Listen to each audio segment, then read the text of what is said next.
Maths foundation के physics के class में आप सभी का स्वागत है। मैं इरफान आलम आज आपको पढ़ाने वाला हूं क्लास 12 के फिजिक्स का चैप्टर नंबर 8 और इस चैप्टर का नाम है इलेक्ट्रोमैग्नेटिक वेव। आज इस चैप्टर का डे 1 है। ये एक छोटा चैप्टर है जो राउंड अबाउट 2 क्लास में कंप्लीट हो जाएगा। तो इस चैप्टर से 3 मार्क्स के क्वेश्चन पूछे जाते हैं। अगर आपने एक दिन भी इस चैप्टर के लिए डिवोट कर दिया तो फिजिक्स में इस चैप्टर से 3 मार्क्स आपका कंफर्म हो जाएगा। यदि आप फिजिक्स को बेसिक से सीखना चाहते हैं और आसान शब्दों में सीखना चाहते हैं तो हमारे इस चैनल को आप जरूर से सब्सक्राइब करें और बेल आइकॉन दबा दें ताकि जो भी वीडियो अपलोड किया जाए उसकी सूचना आप तक पहुंच जाए और आप उस वीडियो को देख पाए। तो आइए हम लोग शुरुआत करते हैं चैप्टर नंबर 8 से। चैप्टर नंबर 8 का नाम है इलेक्ट्रोमैग्नेटिक वेव। इस चैप्टर को 2 टॉपिक में डिवाइड किया गया है। इसके पहले टॉपिक का नाम है इलेक्ट्रोमैग्नेटिक वेव और दूसरे टॉपिक का नाम है इलेक्ट्रोमैग्नेटिक स्पेक्ट्रम। एक क्लास में हम लोग इलेक्ट्रोमैग्नेटिक वेव के बारे में कंप्लीट इंफॉर्मेशन लेंगे और दूसरी क्लास में इलेक्ट्रोमैग्नेटिक स्पेक्ट्रम की जानकारी हासिल करेंगे। आज हम लोग इलेक्ट्रोमैग्नेटिक वेव पढ़ने वाले हैं। इस इलेक्ट्रोमैग्नेटिक वेव में आप 5 चीजें लर्न करेंगे। सबसे पहला, व्हाट इज इलेक्ट्रोमैग्नेटिक वेव, मतलब ये समझेंगे कि इलेक्ट्रोमैग्नेटिक वेव होता क्या है, और दूसरा इलेक्ट्रोमैग्नेटिक वेव का क्या डेफिनेशन है। सेकंड में आप graphical representation of electromagnetic wave, electromagnetic wave को ग्राफ के द्वारा कैसे दर्शाया जाता है, इस चीज की जानकारी हम आपको देंगे। तीसरा है equation of electromagnetic wave, electromagnetic wave के लिए हम आपको एक इक्वेशन देंगे, प्रोडक्शन ऑफ इलेक्ट्रोमैग्नेटिक वेव, और लास्ट है प्रॉपर्टीज ऑफ इलेक्ट्रोमैग्नेटिक वेव। अगर इन 5 चीजों को आपने लर्न कर लिया तो पहला वाला टॉपिक आपका कंप्लीट हो जाता है। तो आइए हम लोग स्टार्ट करते हैं पहले वाले टॉपिक से जिसका नाम है इलेक्ट्रोमैग्नेटिक वेव। समझते हैं जिस तरह से आपने और वेव के बारे में पढ़ा है कि वेव एक मैकेनिज्म है, एक प्रक्रिया है जिसमें एनर्जी को ट्रांसमिट किया जाता है एक प्लेस से दूसरे प्लेस तक।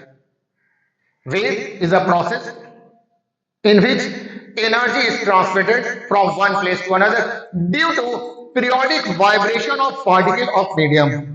मीडियम के पीरियोडिक वाइब्रेशन के कारण एनर्जी को एक जगह से दूसरी जगह ट्रांसफर करने की जो प्रक्रिया होती है उसी को वेव कहते हैं, और वेव को हम लोग इस तरीके से दर्शाते हैं। वेव हम लोगों ने वेव का जो डायग्राम है वो इस तरीके से बनाया है।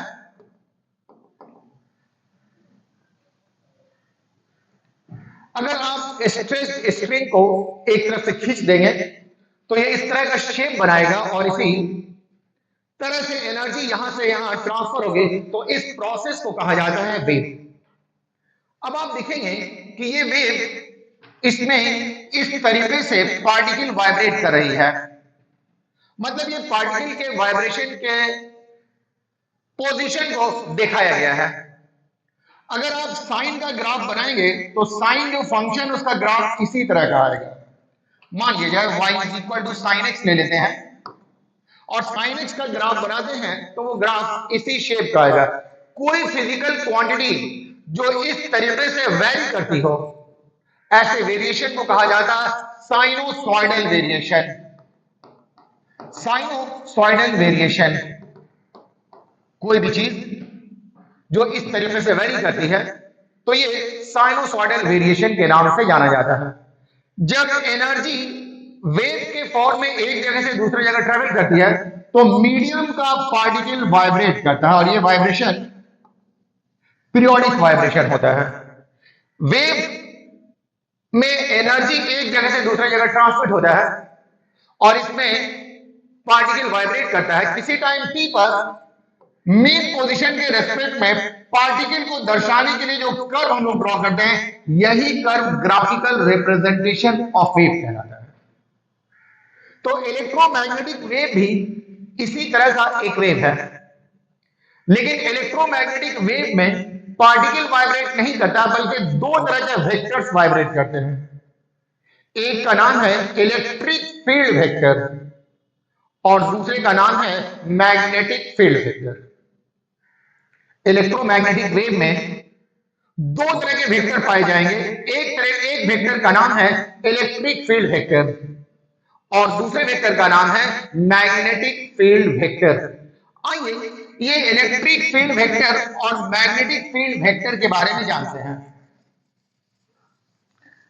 सपोज कीजिए कि आप किसी चार्ज पार्टिकल को ऑसिलेट कराते हैं, तो चार्ज पार्टिकल के ऑसिलेट कराने से इस चार्ज पार्टिकल से एनर्जी निकलती है और ये एनर्जी वेव के फॉर्म में आगे बढ़ती है। इस वेव में दो तरह के वेक्टर मौजूद होते हैं, एक को कहा जाता है इलेक्ट्रिक फील्ड वेक्टर और दूसरे को कहा जाता है मैग्नेटिक फील्ड वेक्टर। मान लिया जाए कि कोई वेव एक्स एक्सिस के डायरेक्शन में जा रहा है, मतलब एनर्जी एक्स एक्सिस के डायरेक्शन में जा रही है, तो इलेक्ट्रिक फील्ड वेक्टर इस एक्स एक्सिस के परपेंडिकुलर वाइब्रेट करेगा। यह है vibration of electric field vector. जब किसी चार्ज पार्टिकल को ऑसिलेट करा जाता है तो एक वेव पैदा होता है। इस वेव में दो फील्ड वेक्टर होता है, एक का नाम है इलेक्ट्रिक फील्ड वेक्टर। वेव जिस डायरेक्शन में ट्रैवल कर रहा होता है, इलेक्ट्रिक फील्ड वेक्टर का वाइब्रेशन उसी के परपेंडिकुलर होता है। इसी तरह से एक और वेक्टर होता है जिसका नाम है मैग्नेटिक फील्ड वेक्टर। ये मैग्नेटिक फील्ड वेक्टर भी वेव जिधर जा रहा है उसके परपेंडिकुलर वाइब्रेट करता है। मतलब अगर वेव एक्स एक्सिस के डायरेक्शन में जा रहा है तो एक vector electric field vector Y axis के पैरेलल वाइब्रेट करता है, जबकि magnetic field vector Z axis के पैरेलल वाइब्रेट करता है। बात समझ रहे हैं? जब चार्ज को ऑसिलेट कराया जाएगा तो उससे एनर्जी निकलती है और ये एनर्जी एक जगह से दूसरी जगह जाती है। इसे इलेक्ट्रोमैग्नेटिक वेव कहते हैं। इस वेव में दो तरह के वेक्टर होते हैं, एक का नाम है इलेक्ट्रिक फील्ड वेक्टर और दूसरे का नाम है मैग्नेटिक फील्ड वेक्टर। वेव जिस डायरेक्शन में जाता है, इलेक्ट्रिक फील्ड वेक्टर उसके परपेंडिकुलर वाइब्रेट करता है, मैग्नेटिक फील्ड वेक्टर भी उसके परपेंडिकुलर वाइब्रेट करता है। लेकिन इलेक्ट्रिक फील्ड वेक्टर और मैग्नेटिक फील्ड वेक्टर हमेशा एक दूसरे के परपेंडिकुलर होते हैं। इलेक्ट्रिक फील्ड वेक्टर का वाइब्रेशन वाई एक्सिस के पैरेलल होता है, जबकि मैग्नेटिक फील्ड वेक्टर का वाइब्रेशन जेड एक्सिस के पैरेलल होता है। मतलब electric field vector X Y plane पर वाइब्रेट करता है, जबकि magnetic field vector X Z plane पर वाइब्रेट करता है। तो इलेक्ट्रोमैग्नेटिक वेव का जो टॉपिक है, उस टॉपिक में मेनली हम लोग इलेक्ट्रिक फील्ड वेक्टर और मैग्नेटिक फील्ड वेक्टर के बारे में जानेंगे। बात समझ रहे हैं? इलेक्ट्रोमैग्नेटिक वेव में जो मेन फोकस हमारा होगा वो दो तरह के फील्ड वेक्टर के बारे में होगा। एक का नाम है इलेक्ट्रिक फील्ड वेक्टर और दूसरे का नाम है मैग्नेटिक फील्ड वेक्टर। तो चलिए हम लोग आगे की तरफ बढ़ते हैं। इसमें पहला नोट है, नोट क्या कहता है? Two vectors are associated with electromagnetic waves. Electromagnetic wave की जब भी बात करेंगे तो इसमें दो फील्ड वेक्टर एसोसिएटेड होते हैं। One is called electric field vector, जिसे ई से दर्शाया जाता है, and the second is called magnetic field vector, जिसे हम लोग बी से दर्शाते हैं। इलेक्ट्रिक फील्ड वेक्टर और मैग्नेटिक फील्ड वेक्टर ये जिधर वेव ट्रैवल करता है उसके परपेंडिकुलरली वाइब्रेट करता है। क्योंकि इलेक्ट्रोमैग्नेटिक वेव ट्रैवल करता है तो ट्रैवल करने के लिए हम लोग एक इक्वेशन बनाते हैं जिसे हम लोग इक्वेशन ऑफ इलेक्ट्रोमैग्नेटिक वेव कहते हैं। इस इक्वेशन में पहले हम आपको इलेक्ट्रिक फील्ड के लिए इक्वेशन लिखाते हैं। इस इक्वेशन को कुछ इस तरह से लिखा जाता है। ये जो आप देख रहे हैं साइन के साथ जो एंगल है इसे फेज एंगल कहा जाता है। यदि इलेक्ट्रोमैग्नेटिक वेव एक्स एक्सिस की दिशा में ट्रैवल कर रहा होगा तो हम लोग फेज एंगल में kx लिखते हैं। यदि इलेक्ट्रोमैग्नेटिक वेव एक्स एक्सिस की दिशा में जा रहा होगा तो फेज एंगल में kx लिखेंगे। यदि इलेक्ट्रोमैग्नेटिक वेव y एक्सिस की दिशा में जाएगा तो हम लोग फेज एंगल में ky लिखेंगे। अगर इलेक्ट्रोमैग्नेटिक वेव z एक्सिस की दिशा में जा रहा होगा तो हम लोग इक्वेशन में kz लिखेंगे। बात समझ रहे हैं?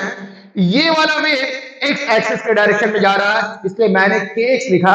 अगर वेव y एक्सिस की दिशा में जाए तो ky होगा, और यदि वेव z एक्सिस की दिशा में जाए तो यहां पर kz होगा।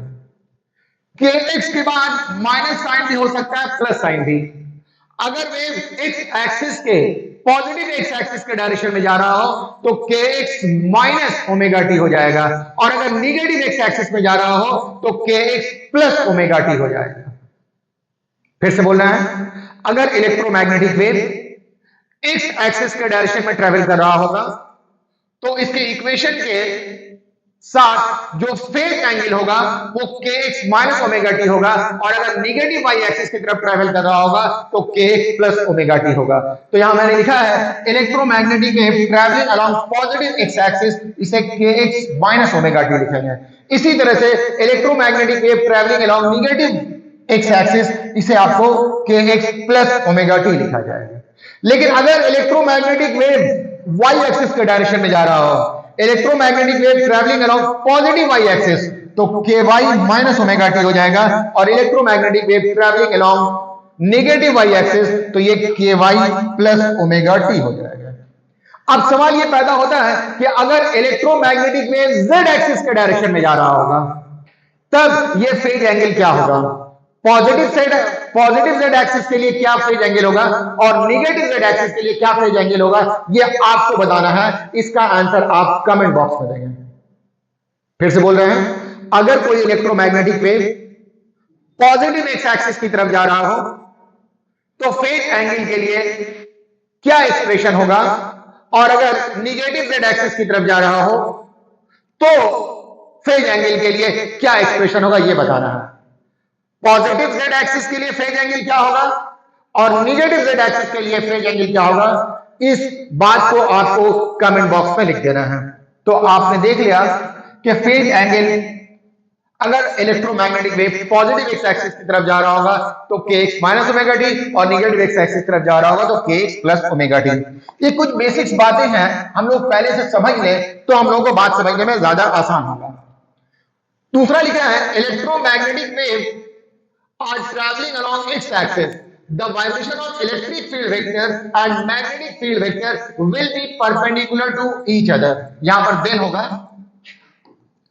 अगर electromagnetic wave positive x axis की तरफ ट्रेवल कर रहा होगा तो इलेक्ट्रिक फील्ड वेक्टर और मैग्नेटिक फील्ड वेक्टर का वाइब्रेशन होगा वो परपेंडिकुलर टू x एक्सिस होगा।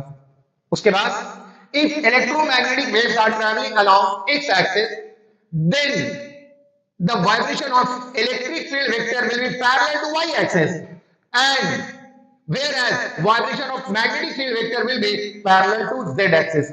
जब इलेक्ट्रोमैग्नेटिक वेव x एक्सिस की तरफ जाएगा तो इलेक्ट्रिक फील्ड वेक्टर का भी vibration perpendicular to x axis होगा और मैग्नेटिक फील्ड का भी होगा। लेकिन फर्क यह है कि electric field vector y axis के पैरेलल वाइब्रेट करेगा, जबकि मैग्नेटिक फील्ड वेक्टर ये z एक्सिस के पैरेलल वाइब्रेट करेगा।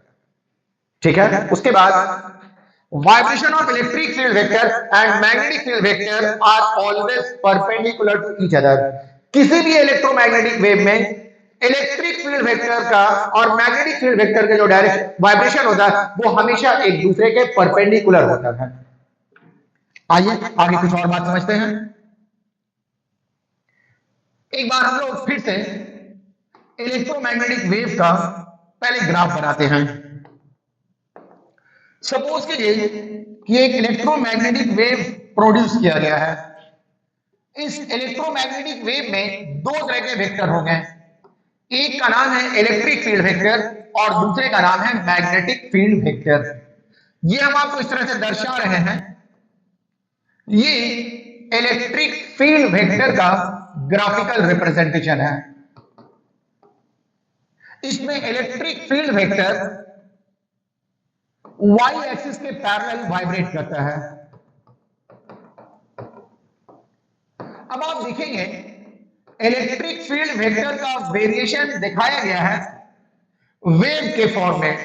साइन का ग्राफ भी मैंने बताया कि इसी तरह का होता है। तो ये इलेक्ट्रिक फील्ड वेक्टर ये इस तरीके से टाइम के साथ वेरी कर रहा है। अगर इलेक्ट्रिक फील्ड वेक्टर टाइम के साथ इस प्रकार वेरी करे तो ऐसे वेरिएशन को कहा जाता है साइनोसॉइडल वेरिएशन। जब कोई इलेक्ट्रोमैग्नेटिक वेव ट्रैवल करता है तो इलेक्ट्रिक फील्ड वेक्टर प्रोड्यूस होता है, उसके साथ इलेक्ट्रिक फील्ड वेक्टर एसोसिएटेड होते हैं और वो इलेक्ट्रिक फील्ड वेक्टर टाइम के साथ वेरी करता है और वो वेरी इस तरीके से करेगा, ऐसे वेरिएशन को कहा जाता है साइनोसॉइडल वेरिएशन। उसी तरह से इसमें एक और वेक्टर होता है जिसका नाम है मैग्नेटिक फील्ड वेक्टर। अगर आप मैग्नेटिक फील्ड वेक्टर की बात करेंगे तो ये भी साइनोसॉइडली वेरी करता है। मतलब टाइम के साथ जिस तरीके से इलेक्ट्रिक फील्ड वेक्टर वेरी करता है उसी तरह से टाइम के साथ मैग्नेटिक फील्ड वेक्टर भी वेरी करता है। लेकिन फर्क यह है कि दोनों एक दूसरे के परपेंडिकुलर होता है। यह है मैग्नेटिक फील्ड वेक्टर। तो जिस वेव में इलेक्ट्रिक फील्ड वेक्टर और मैग्नेटिक फील्ड वेक्टर का साइनोसॉइडल वेरिएशन हो and perpendicular to the direction of wave propagation हो, ऐसे वेव को कहा जाता है electromagnetic wave. A wave in which sinusoidal variation of electric field vector and magnetic field vector mutually perpendicular to each other and also perpendicular to the direction of wave propagation is called electromagnetic wave. Wave x axis की तरफ जा रहा है, electric field vector का vibration x Y plane पर हो रहा है और मैग्नेटिक फील्ड वेक्टर का वाइब्रेशन एक्स जेड प्लेन पर हो रहा है और ये वेरिएशन साइनोसॉइडल वेरिएशन है। तो ऐसे वेव को कहा जाएगा इलेक्ट्रोमैग्नेटिक वेव। याद हो गया? A wave in which there is sinusoidal variation of electric field vector and magnetic field vector mutually perpendicular to each other and also perpendicular to the direction of wave propagation is called electromagnetic wave. अब आप देखेंगे electric field vector अधिक से अधिक ऊपर यहां तक जा सकता है और अधिक से अधिक नीचे यहां तक जा सकता है। इसको हम लोग ई नॉट से लिखते हैं और पढ़ते हैं peak value of electric field vector. ये जो कर्व के द्वारा दर्शाया है ये इंस्टेंटेनियस वैल्यू है, ये मैक्सिमम वैल्यू है और इस मैक्सिमम वैल्यू को कहा जाता है peak value of electric field vector. उसी तरह से ये वाला जो आप देख रहे हैं ये मैग्नेटिक फील्ड वेक्टर का मैक्सिमम वैल्यू है, इसको कहा जाता है peak value of magnetic field vector. Electric field vector का पीक वैल्यू है और ये मैग्नेटिक फील्ड वेक्टर का पीक वैल्यू है और इस वेव को कहा जाएगा इलेक्ट्रोमैग्नेटिक वेव। तो आइए हम लोग आगे की तरफ चलते हैं। हमने आपको बता दिया है कि फेज एंगल को किस तरीके से लिखा जाता है, उसके बाद कुछ मैंने नोट्स बताया। अब आइए हम लोग डेफिनेशन पे आते हैं इलेक्ट्रोमैग्नेटिक वेव के। अभी मैंने आपको डेफिनेशन के जरिए बताया है कि इलेक्ट्रोमैग्नेटिक वेव क्या है। A wave in which there is sinusoidal variation of electric field vector and magnetic field vector mutually perpendicular to each other and also perpendicular to the direction of wave propagation is called electromagnetic wave. आप definition को copy करना चाहते हैं तो आप इस definition को copy कर सकते हैं। इससे पता चला कि electromagnetic wave are always associated with two types of field vector.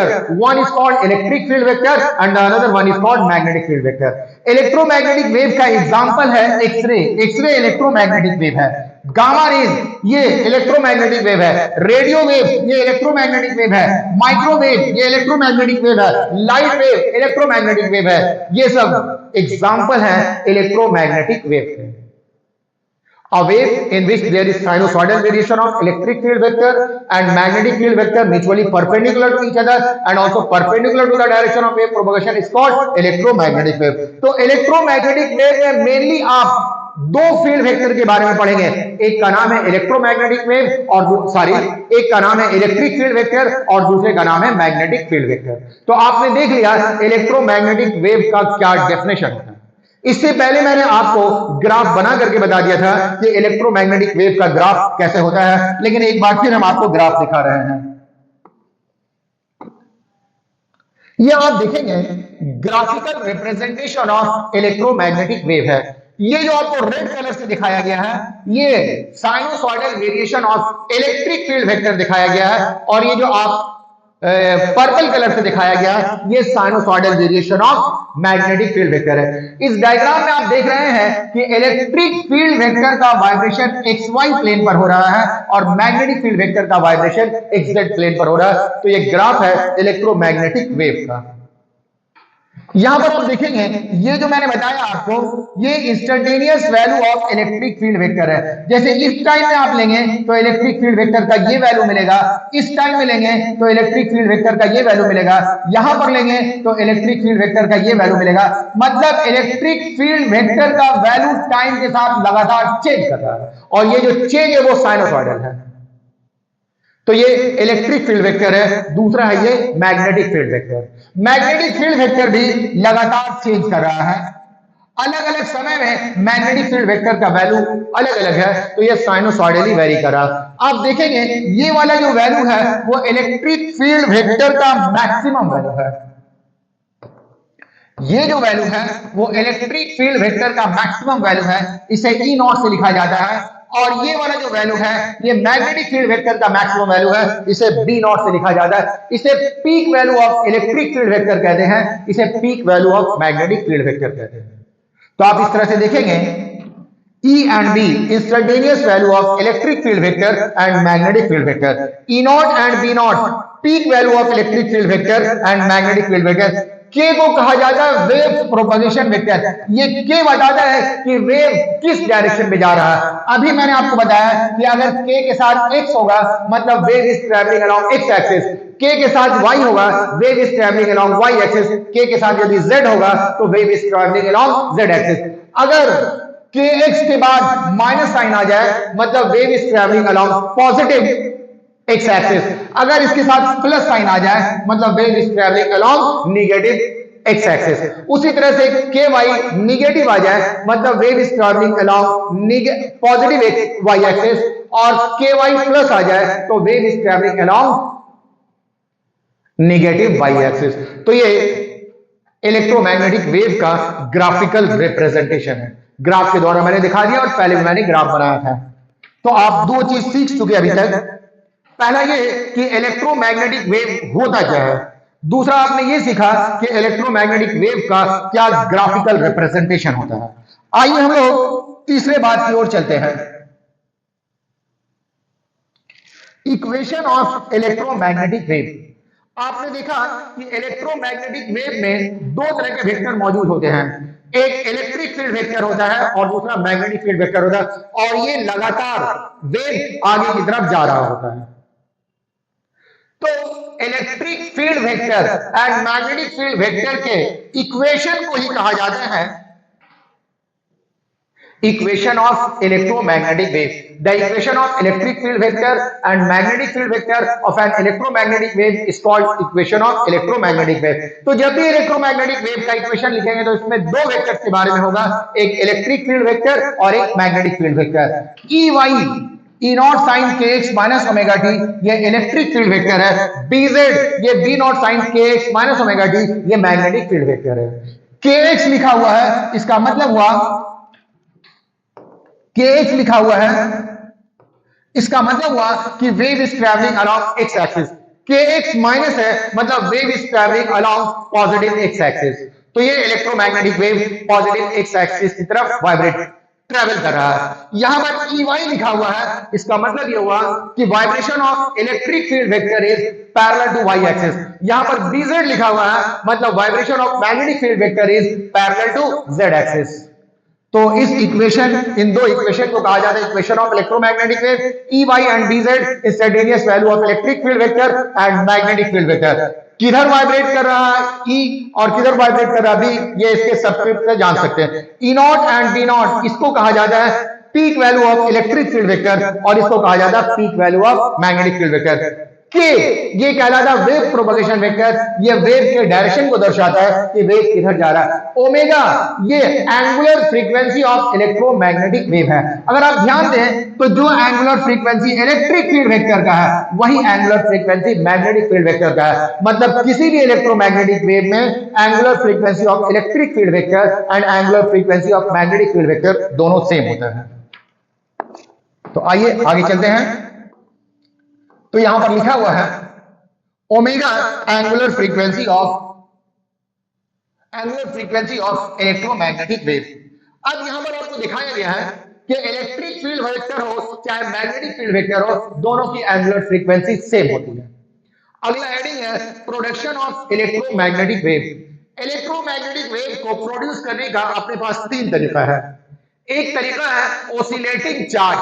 Charge को आप ओसिलेट कराइए, इससे आपको इलेक्ट्रोमैग्नेटिक वेव प्रोड्यूस होगा। उसके बाद है एक्सीलरेटिंग चार्ज। चार्ज की वेलोसिटी को आप बढ़ाइए, जब चार्ज की वेलोसिटी को बढ़ाइएगा तो इससे इलेक्ट्रोमैग्नेटिक वेव प्रोड्यूस होता है। ओसिलेटिंग इलेक्ट्रिक फील्ड, क्या इसके मतलब होता है? सपोज कीजिए आपके पास एक कैपेसिटर है और एक बार आपने कैपेसिटर के इस प्लेट पर पॉजिटिव चार्ज दिया और इस प्लेट पर नेगेटिव चार्ज दिया, तो इलेक्ट्रिक फील्ड पॉजिटिव प्लेट से नेगेटिव प्लेट की तरफ होता है, मतलब लेफ्ट से राइट की तरफ होगा। लेकिन थोड़ी देर के बाद ये वाला प्लेट पॉजिटिवली चार्ज हो जाए और ये वाला प्लेट नेगेटिवली चार्ज हो जाए, तो इस बार इलेक्ट्रिक फील्ड राइट से लेफ्ट की तरफ हो जाएगा। तो लगातार अगर इलेक्ट्रिक फील्ड का डायरेक्शन रिवर्स होता रहे तो ऐसे फील्ड को कहा जाता है ओसिलेटिंग इलेक्ट्रिक फील्ड। ये ओसिलेटिंग इलेक्ट्रिक फील्ड भी इलेक्ट्रोमैग्नेटिक वेव प्रोड्यूस करता है। तो तीन तरीके से प्रोड्यूस कर सकते हैं, oscillating charge, oscillating electric field and accelerating charge. याद रखेंगे, यदि कोई चार्ज स्टेशनरी हो या यूनिफॉर्म वेलोसिटी से मूव कर रहा हो तो ये इलेक्ट्रोमैग्नेटिक वेव प्रोड्यूस नहीं करता। चलो आगे। तो आपने देख लिया इलेक्ट्रोमैग्नेटिक वेव है क्या, इसका ग्राफिकल रिप्रेजेंटेशन क्या है, उसके बाद इलेक्ट्रोमैग्नेटिक वेव का इक्वेशन क्या है, उसके बाद इलेक्ट्रोमैग्नेटिक वेव का प्रोडक्शन कैसे होता है। नेक्स्ट आप आ जाएंगे प्रॉपर्टीज ऑफ इलेक्ट्रोमैग्नेटिक वेव है। प्रॉपर्टीज ऑफ इलेक्ट्रोमैग्नेटिक वेव, पहले है all electromagnetic waves are transverse in nature. आप देख रहे हैं जब कोई वेव ट्रैवल करता है तो इलेक्ट्रिक फील्ड वेक्टर या मैग्नेटिक फील्ड वेक्टर ये हमेशा वेव के प्रोपगेशन के परपेंडिकुलरली वाइब्रेट करता है, और अगर परपेंडिकुलर वाइब्रेशन होगा तो ऐसे वेव को कहा जाता है ट्रांसवर्स वेव। तो इलेक्ट्रोमैग्नेटिक वेव ये ट्रांसवर्स इन नेचर है। Electromagnetic waves are transverse in nature. दूसरा, electric field vector and magnetic field vector of an electromagnetic wave are in phase with each other. आइए इसको समझते हैं। मैंने आपको दिखाया था ये इलेक्ट्रोमैग्नेटिक वेव का डायग्राम। ये इलेक्ट्रिक फील्ड वेक्टर है और ये मैग्नेटिक फील्ड वेक्टर है। जब इलेक्ट्रिक फील्ड वेक्टर जीरो होता है तो मैग्नेटिक फील्ड वेक्टर भी जीरो होता है। जब इलेक्ट्रिक फील्ड वेक्टर मैक्सिमम होता है तो मैग्नेटिक फील्ड वेक्टर भी मैक्सिमम होता है। जब इलेक्ट्रिक फील्ड वेक्टर डिक्रीज करना शुरू करता है तो मैग्नेटिक फील्ड वेक्टर भी डिक्रीज करता है। जब इलेक्ट्रिक फील्ड वेक्टर अपना डायरेक्शन रिवर्स कर लेता है तो मैग्नेटिक फील्ड वेक्टर भी अपना डायरेक्शन रिवर्स कर देता है। मतलब इलेक्ट्रिक फील्ड वेक्टर और मैग्नेटिक फील्ड वेक्टर ये साथ साथ चलते हैं। साथ साथ चलते के मतलब ये हुआ कि दोनों फेज में होता है। इसका मतलब हुआ कि इनके बीच का जो फेज डिफरेंस है वो जीरो होता है। तो electromagnetic waves are transverse in nature. Electric field vector and magnetic field vector of an electromagnetic waves are in phase with each other, means के phase difference between electric field vector and magnetic field vector is zero. उसके बाद है electric field vector and magnetic field vector of an electromagnetic wave are always perpendicular to each other and also perpendicular to the direction of wave propagation। मैंने आपको बताया कि अगर आप इस तरीके से एक प्लेन ले लेते हैं, यहां पर इलेक्ट्रिक फील्ड वेक्टर का वाइब्रेशन हो रहा है तो यहां पर मैग्नेटिक फील्ड वेक्टर का होगा। मतलब इलेक्ट्रिक फील्ड वेक्टर और मैग्नेटिक फील्ड वेक्टर हमेशा एक दूसरे के परपेंडिकुलर होंगे। तो तीन प्रॉपर्टीज हो गया। पहला ये कि ये ट्रांसवर्स इन नेचर होता है, दूसरा कि दोनों सेम फेज में होते हैं, तीसरा कि इलेक्ट्रिक फील्ड वेक्टर और मैग्नेटिक फील्ड वेक्टर हमेशा एक दूसरे के परपेंडिकुलर होता है। आइए आगे चलते हैं। नेक्स्ट है जितने भी इलेक्ट्रोमैग्नेटिक वेव हैं, चाहे वो रेडियो वेव है, चाहे वो लाइट वेव हो, चाहे एक्सरेज हो, चाहे इंफ्रारेड रेज हो, सारे के सारे इलेक्ट्रोमैग्नेटिक वेव की स्पीड फ्री स्पेस में सेम होती है और ये speed equal to speed of light होता है। सारे के सारे इलेक्ट्रोमैग्नेटिक वेव में दो बातें कॉमन हैं। पहली बात ये कि सभी इलेक्ट्रोमैग्नेटिक वेव की स्पीड फ्री स्पेस में सेम होती है और वो equal to speed of light होता है। दूसरी बात, सारे इलेक्ट्रोमैग्नेटिक वेव में इलेक्ट्रिक फील्ड और मैग्नेटिक फील्ड मौजूद होता है। ये सभी इलेक्ट्रोमैग्नेटिक वेव्स के लिए कॉमन है। तो all electromagnetic waves travel in free space with a speed equal to speed of light, और लाइट की स्पीड होती है 3 × 10⁸ मीटर पर सेकंड। हम लोग स्पीड को c is equal to 1/√μ0 epsilon naught से भी लिख सकते हैं। कभी कभी आपको एग्जाम में क्वेश्चन आता है कि 1/√μ0 एप्सिलॉन नॉट का यूनिट क्या होगा, तो रियल में ये जो एक्सप्रेशन है वो स्पीड ऑफ लाइट को रिप्रेजेंट करता है। तो जो स्पीड का यूनिट होगा वही इस टर्म का यूनिट होगा, और इस टर्म का यूनिट हो जाएगा मीटर पर सेकंड। आइए फिर से समझते हैं। अगर मैंने लिखा E, इसके मतलब होता है instantaneous value of electric field vector. अगर मैंने लिखा B, इसके मतलब होता है instantaneous value of magnetic field vector. अगर मैंने ऐसे लिख दिया तो ये है ratio of instantaneous value of electric field vector and instantaneous value of magnetic field vector. क्या पढ़ेंगे? Ratio of instantaneous value of electric field vector and instantaneous value of magnetic field vector. ये रेशियो हमेशा constant होता है and this constant is equal to speed of light.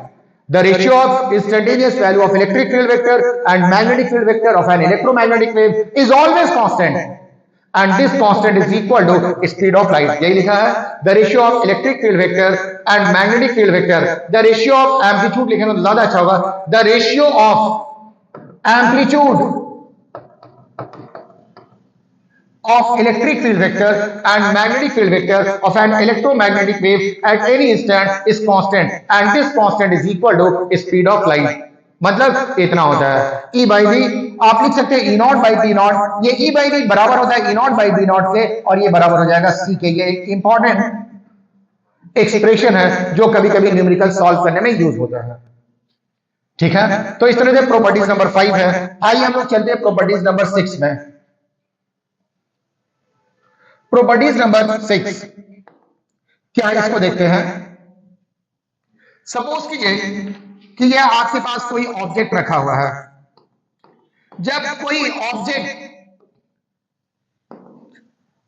Electromagnetic wave के रास्ते में आ जाता है तो इलेक्ट्रोमैग्नेटिक वेव अपनी एनर्जी और मोमेंटम दोनों इस ऑब्जेक्ट को ट्रांसफर कर देता है, और इस तरह से इस ऑब्जेक्ट पर एक प्रेशर एक्सर्ट करता है, जिस प्रेशर का नाम है radiant pressure.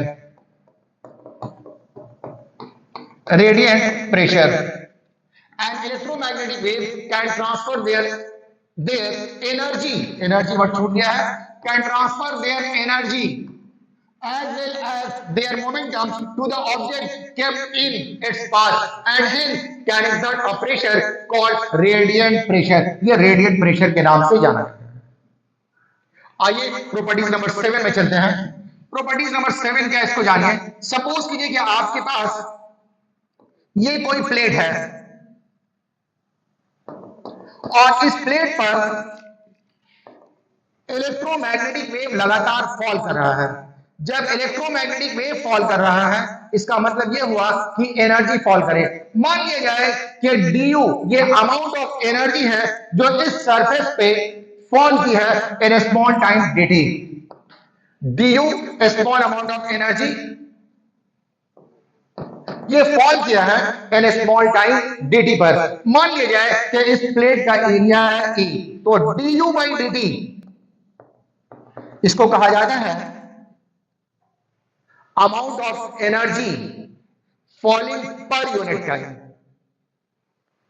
du by dt को कहा जाएगा amount of energy falling per unit time, या rate of fall of energy. अगर आपने इसे a से डिवाइड कर दिया तो इसको कहा जाता है amount of energy falling per unit time per unit area, या rate of fall of energy per unit area of an electromagnetic wave. ये एक वेक्टर होता है और इस वेक्टर को पॉइंटिंग वेक्टर के नाम से जाना जाता है। The amount of energy falling per unit time per unit area of an electromagnetic wave is called Poynting vector and is given as du by dt by a 1/μ0 E cross b। आइए next properties में चलते हैं। अगली property ये कहती है कि किसी भी इलेक्ट्रोमैग्नेटिक वेव में इलेक्ट्रिक फील्ड वेक्टर होता है और मैग्नेटिक फील्ड वेक्टर होता है। इलेक्ट्रोमैग्नेटिक वेव के साथ एनर्जी एसोसिएटेड होती है। ये एनर्जी इलेक्ट्रिक फील्ड वेक्टर और मैग्नेटिक फील्ड वेक्टर में इक्वली डिस्ट्रीब्यूटेड होती है। तो the energy of an electromagnetic wave is distributed equally in electric field vector and magnetic field vector and is given as, ये 1/ε0 है, इसे कहते हैं energy density of electric field vector. 1/2 b² है, इसे कहते हैं energy density of magnetic field vector. किसी भी इलेक्ट्रोमैग्नेटिक वेव में energy density of electric field vector and energy density of magnetic field vector ये बराबर होता है। एक टर्म है जिसका नाम है ऑप्टिकल एक्टिविटी, मतलब किसी किसी केमिकल में लाइट के जरिए कोई केमिकल रिएक्शन लाया जाता है, इसे कहते हैं ऑप्टिकल एक्टिविटी। तो ये जो इलेक्ट्रिक फील्ड वेक्टर है इलेक्ट्रोमैग्नेटिक वेव का, ये रेस्पॉन्सिबल है for production of optical activity. Electric field vector of an EM wave is responsible for optical activity, so it is known as light vector. इसे electric field vector को हम लोग light vector के नाम से भी जानते हैं। लास्ट में एक नोट है, मैंने आपको बताया कि आपके पास यहां पर एक सरफेस है और जब इस surface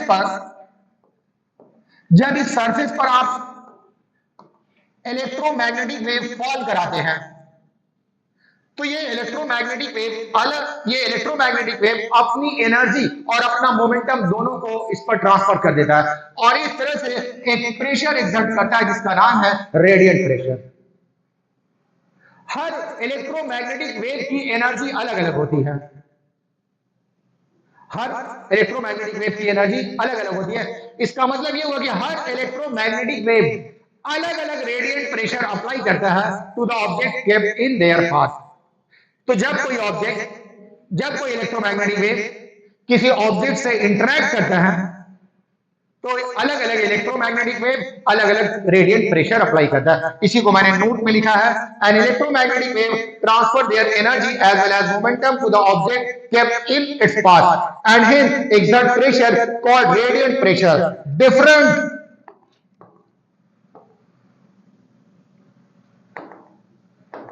Different electromagnetic wave have different energy, so when electromagnetic wave interact with metal exert different radiant pressure, अलग अलग रेडिएंट प्रेशर ये करता है। तो पहला जो टॉपिक था जिसका नाम था इलेक्ट्रोमैग्नेटिक वेव, इसमें 5 बातें सीखनी थी। इलेक्ट्रोमैग्नेटिक वेव है क्या, इलेक्ट्रोमैग्नेटिक वेव का ग्राफिकल रिप्रेजेंटेशन, इलेक्ट्रोमैग्नेटिक वेव का equation, production of electromagnetic wave और प्रॉपर्टीज ऑफ इलेक्ट्रोमैग्नेटिक वेव, ये कंप्लीट इंफॉर्मेशन मैंने आपको दे दिया। अगले लेक्चर्स में हम आपको बताएंगे electromagnetic spectrum. Okay, thank you.